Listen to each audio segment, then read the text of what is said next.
I haven't done a video for a while that's been just for YouTube. I've been putting short TikTok videos on here, so I thought it'd be nice to do one that is just for my YouTube. Thank you to everyone who's already subscribed, and thank you to anyone who's new to this channel. My name is Oracle Sophie, also known as Oracle Sophia. I am a intuitive reader, a intuitive guidance mentor, a spiritual mentor, and an energy healer. Thank you for coming to watch today. Now, what I wanted to talk about today is the idea of self-love. Now, many people feel stuck when in life the answer that people give them to anything is self-love. You've got to love yourself first. So we have a community of people now who are avoiding relationships, avoiding connections with people because they believe they have to be totally healed or totally self-loving to be able to be loved. Now, this isn't true. This is an idea that is holding people back.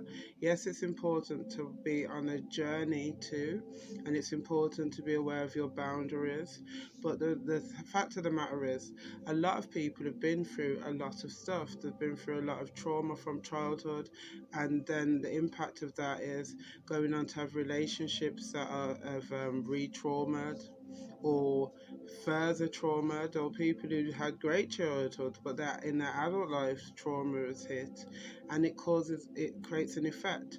Now it's almost like saying, if you have been deeply affected by life, you have to take years of healing before someone could love you.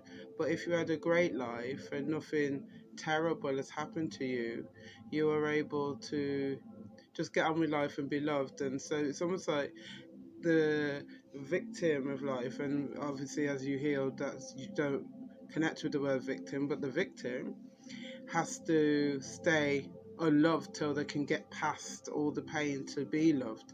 And the people who've had a easier run can just go and be loved more. Can you see why that's a problem?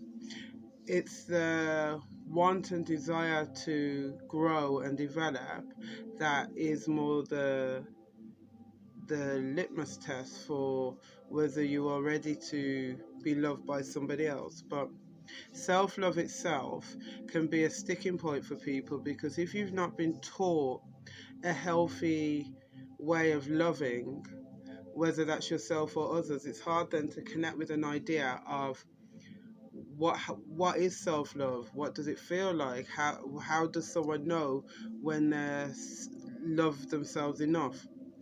Now I think the best way to navigate this is looking at what is it that what story has been told to you to make you believe the things about you that you believe.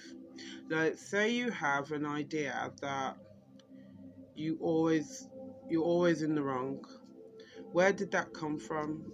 Can you take it back to maybe a time in childhood where you had a parent who was always telling you that your opinions were wrong? You can never be right. Or every time you tried hard, they told you that you were wrong regardless. So then you're always waiting as an adult to be wrong, and you're always reiterating it by stating that you're as wrong. Them are the type of things that you need to follow the trail and release the energy to. And as you keep following the trails of the story that you're telling yourself to where the story began, and rewrite the story and ask yourself the question of, was this a rational thing that you were told, that you're always wrong? Could it even be a case that why would a child always be wrong? Especially when you're a child, you're just learning to be, let alone be wrong.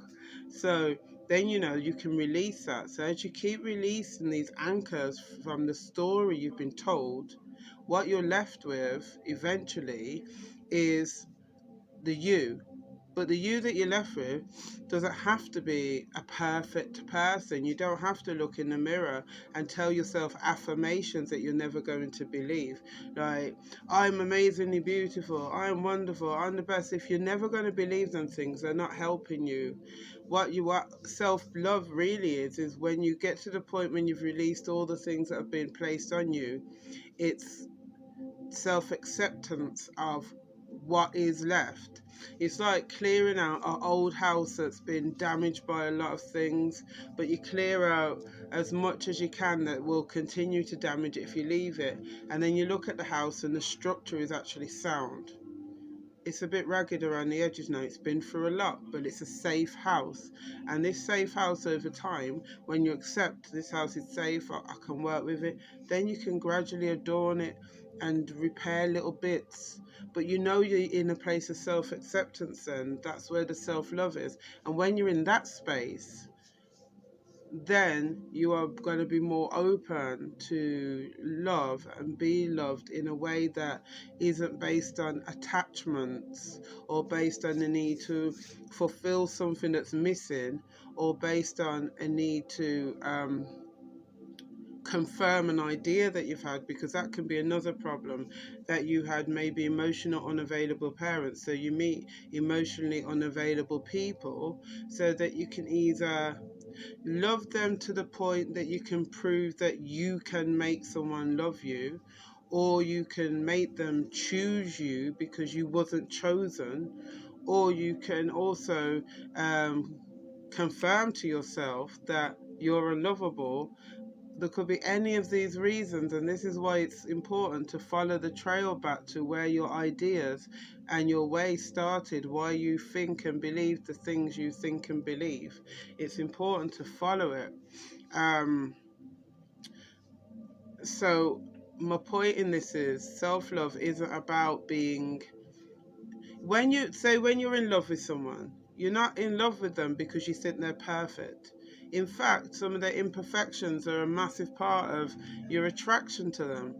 You're in love with them because of everything they are and everything they or you perceive them not to be, but that is the totality of the person. That's what the in love is.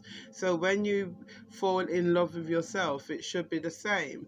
I did an exercise last week of writing a love letter to myself, and what was powerful about doing it is when I read it back to myself, I realized when you write to yourself like you're in love with yourself, all the things that you say to yourself are not, there's no criticisms. It wasn't like, Sophie, I think you're amazing, you could do ABC better, but I think you're awesome. It was all the things that I would be in love with myself about in a letter. So there was nothing negative, and that is the process of self-love. It's that we know the things about us that can do with a bit of brushing up or working on a bit more shadow work, a bit more inner child. But the fact is, we realize how much about us is lovable once we remove that which would hold us back from this, who we are, the real us, the infinite being that we are.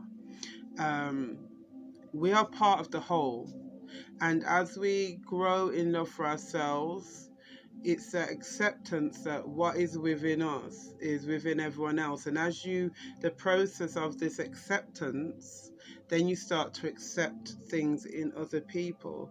Now, this doesn't mean that in acceptance you'll want to be around everyone.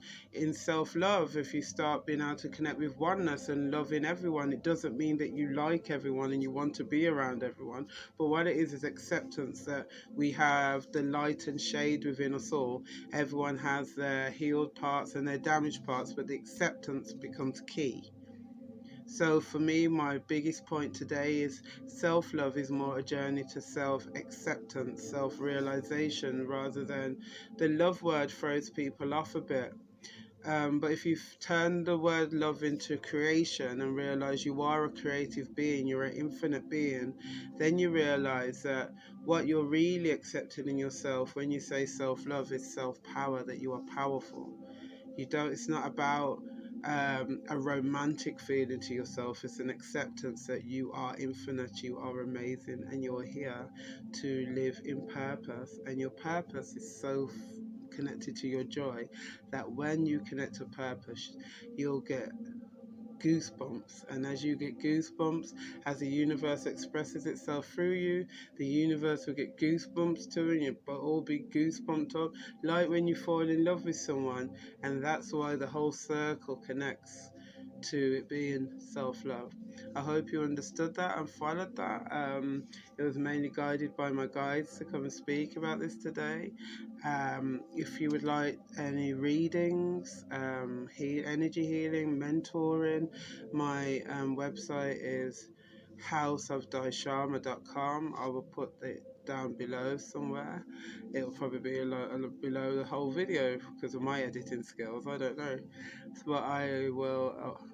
No, I'll put it in the description. That suits better.